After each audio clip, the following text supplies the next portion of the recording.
રાજ્યભરમાં ચોમાસાનું જામ્યો માહોલ 6 જિલ્લામાં આજે ભારે વરસાદની આગાહી ગીર સોમનાથ, અમરેલી, મહીસાગર, પંચમહાલ, દાહોદ અને છોટાઉદેપુરમાં ખાબકી શકે છે ભારે વરસાદ।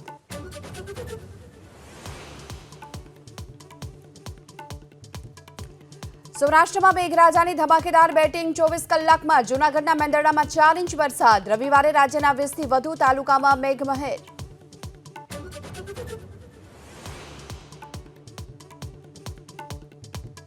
રાજકોટમાં સતત બીજા દિવસે ધોધમાર વરસાદ શરૂ। વહેલી સવારથી અત્યાર સુધીમાં શહેરમાં 1 ઇંચ વરસાદ। અનેક ઠેકાણે પાણી ભરાતા પ્રી મોન્સૂન કામગીરીના દાવા પોકળ થયા સાબિત।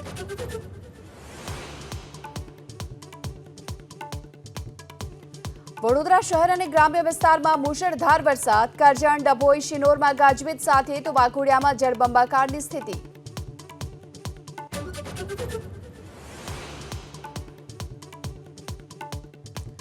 આજથી ધોરણ 10 અને 12 બોર્ડની પૂરક પરીક્ષા। 2 લાખથી વધુ વિદ્યાર્થીઓ 653 સ્કૂલમાં આપશે પરીક્ષા।